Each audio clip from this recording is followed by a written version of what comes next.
welcome to Void Signal. I'm the host of this mess, Brian Prime, and this little episode is a quick chat with Curse Mackey and Rona of SINE. Curse is known for his time in major industrial bands like Pigface, Evil Mothers, and My Life with the Thrill Kill Cult. But his solo work has found him touring with Clan of Xymox and headlining major festivals like Mechanismus and Dark Force Fest. Rona Rougeheart records as SINE, but has performed with Nitzer Ebb, David J., and many others. She's worked with Claus Larsen of Leæther and recently signed to Metropolis Records. Both of them are fabulously talented artists who take a lot of time and care in the presentation of their performances, so it was a treat to see them here in my town of Reno. I caught up with Curse and Rona just after they played an all-ages show at the Holland Project here in Reno, thanks to the efforts of Belfry and Ritual, Reno's local goth promoters. We stood street side at about 10:30 on a Tuesday and had a short discussion before they hit the road. But before we get to that, I've got to mention a few things.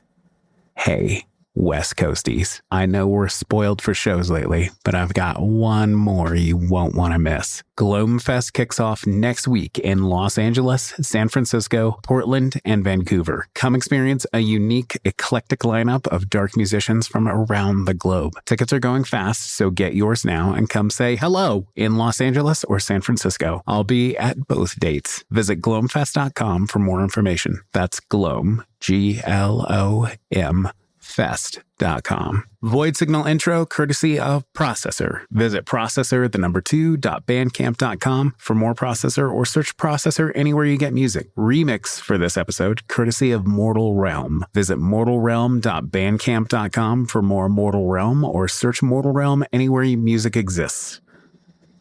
Speaking of Void Signal, I keep it ad-free because I don't like ads, and I doubt you do either. You can help support the creation of more people-powered ad-free Void Signal by visiting voidsignal.net or patreon.com/voidsignal and signing up for as little as $2. You get extra content, and it goes a long way towards helping me make more of this thing I do. Thank you for your consideration, as always, and Void Signal is nothing without hearts and minds to hear it, so thank you for sharing some time with me. Okay, that's it for now. I hope your travels are safe and your days are filled with luxuries. Let's talk again soon. Stay safe, stay loud, and peace out. Okay, check 1, 2.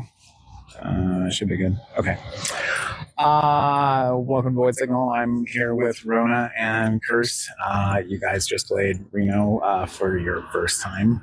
It was fantastic to see you both. You were both wonderful. How is the tour going so far? The tour's going great, and today was just a refreshing dose of fresh energy, I guess, from a place we haven't been before but have wanted to. So Reno crowd brought it, the Holland Project, and everything was just a really fun night. So the tour's been great, and obviously it's just getting better with each show. Yeah. And we have to say that we're so thankful that it wasn't 100 degrees here today. Yeah, I'm glad it worked out with rain. We actually got a little reprieve because our whole tour has been super hot and everywhere has had like heat warnings. So it was nice to come here and experience a little less than 100. Thunder and lightning with the, with the Electric Exorcism tour was perfect. Tonight. Yeah, it was. The lightning, I saw it on the way home, and it was just lighting up the hillside. Yeah. So it follows us. You guys have like about a month left. And then what's the next chapter in your stories?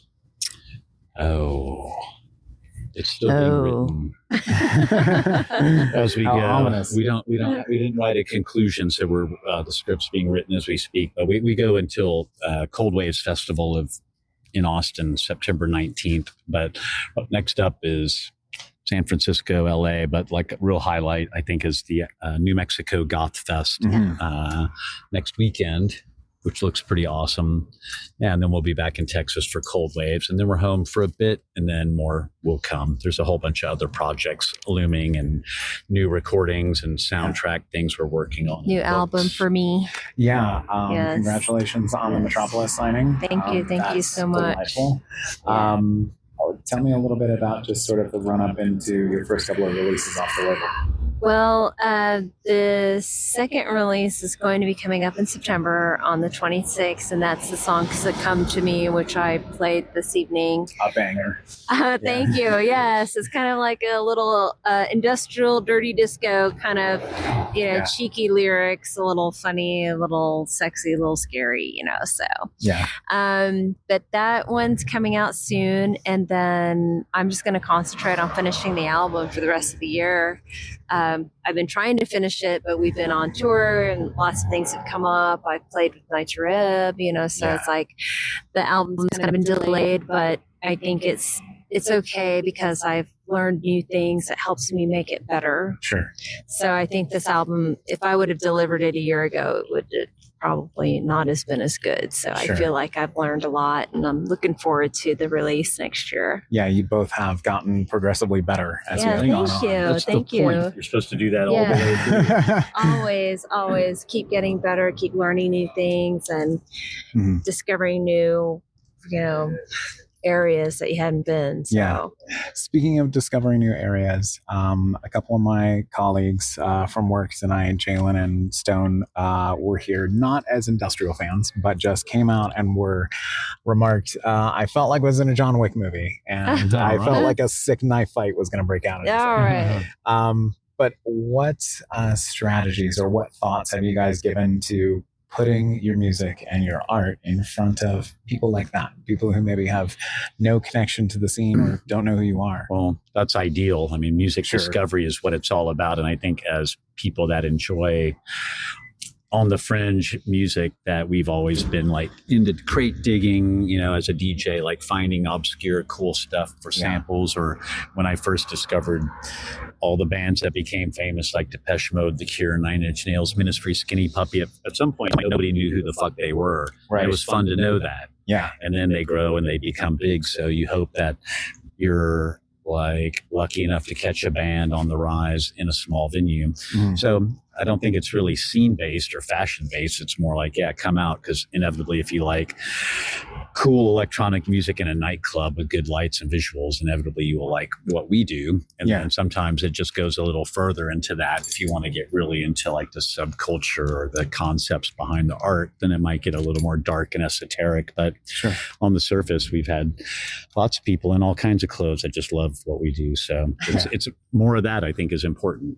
Yeah, I agree. Not just relying upon, I don't know, like genre focus. Yes, fans. I agree. They're core, of course, but we want others to discover, because ultimately we're all little spooky kids at heart. Yeah, I kind of feel that same way. Like, I feel like Kirst and I, we have our influences and we have the things that we draw from, but we're not necessarily trying to copy those things. Sure. And I know a lot of the times, familiarity kind of, becomes popular because like, oh, that sounds like New Order, or that sounds like whoever you want to name it.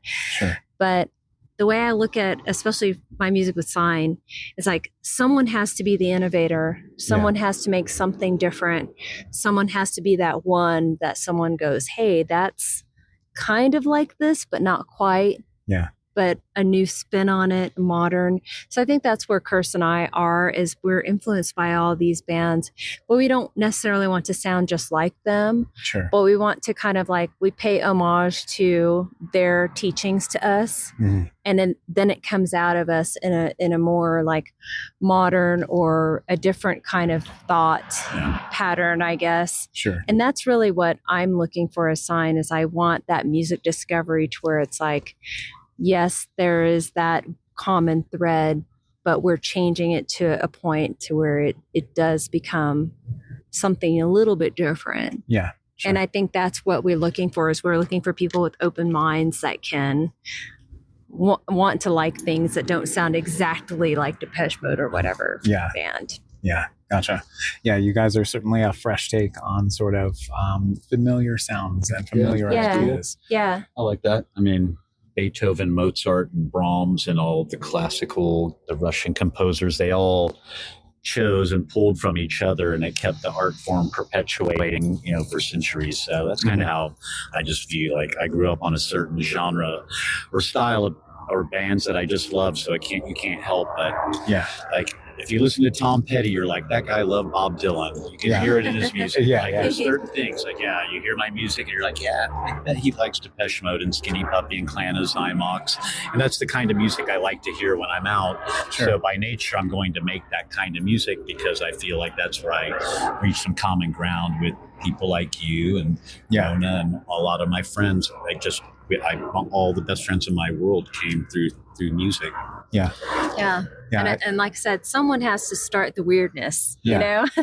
Back then, someone started the synth weirdness, and we're kind of like starting our own weirdness to hopefully catch some bands that may have not necessarily been a fan of this particular genre or whatever. And in my opinion, I'm very much a blurred lines when it comes to genres, because we like, and Curse too, like, we love dub music.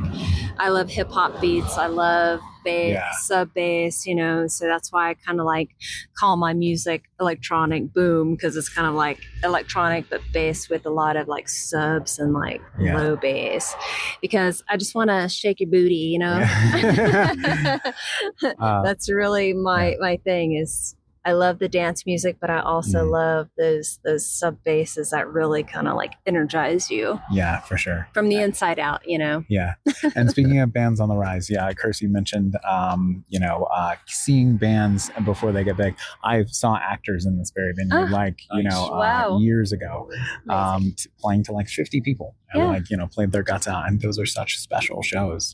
So I'm really glad that you guys made it out, and we had a good turnout here tonight. Yeah, we are too. We will be back. Yeah, I would love to come back, and a lot of the times, these cities like Reno or whatever random small town in Kansas, it's like those crowds go the hardest. Yeah, they really do, and we have the best times with them. Because sometimes we're like, oh, I don't want to go to like Podunk, wherever the hell, but those are always the best shows. I mean, we have great shows in big cities as well, but I feel like there's something to the cities that get overlooked. Sure. And I think there's a lot of appreciation that we took the effort to come, and for us, that's rewarding in itself. We don't care if there's 25 people or 5 people or whatever.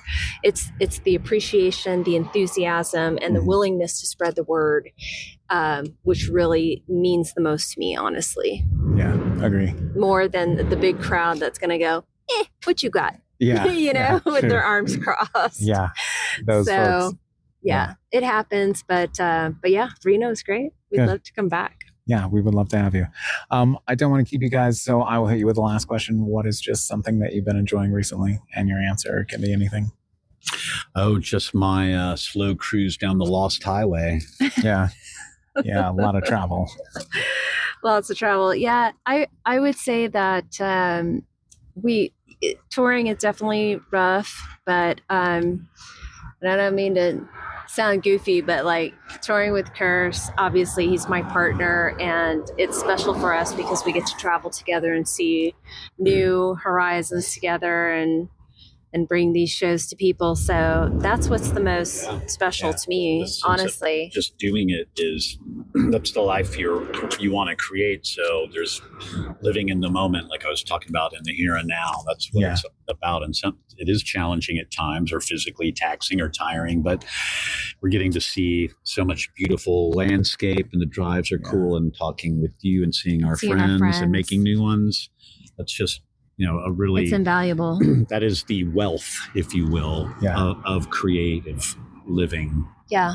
It's not, there's money there and there's commerce and all that shit, but it's also, you get a huge payoff just by putting yourself out there and doing it. Yeah. Agreed. So that to me is big emotional high. Yeah. It's more about the experience, and Curse and I are not the kind of people where we're like focused on fame. It's really not even about fame. It's just about sustainability and doing something that you love and having some sort of income from it, and also having the reciprocal kind of meeting people where they are and having them meet you where you're at. So that's the most enjoyable, honestly, about touring. Yeah. All the back-breaking physical stuff, when we get home, we'll just lay around and for a bit, and we'll be put a bunch of patches on our backs, little pain patches, and ibuprofen, I was thinking and we're needed good. some knee braces tonight. I was feeling my age a little. Yeah, we figure we repair our little broken bodies when we get home, but in the meantime, we just try to have fun and see our friends. That's really the most important part of it all, is connecting. Yeah, agree. I always answer the question myself. I'm going to steal your answer, actually. Having someone to go on adventures with is such a privilege and such a luxury. Truly. It feels like it kind of ties into the luxury of choice. You know what I mean? Of like, I can choose who I spend my time with, and I can choose the adventures we go on. Yeah. Right. What a privilege it is at times to have somebody to share things with. Yes. So. And also, Curse, I have to say, is a great partner, and we work together pretty flawlessly. We're an awesome pair, so can't ask for anything more. Yeah, agreed. Couldn't agree more. Well, thank you both so much for your time. Thank you. Thank you, Void Signal. Yes, love you. Yeah, love you guys. So good to see you. Safe travels. I don't know when I'll see you guys.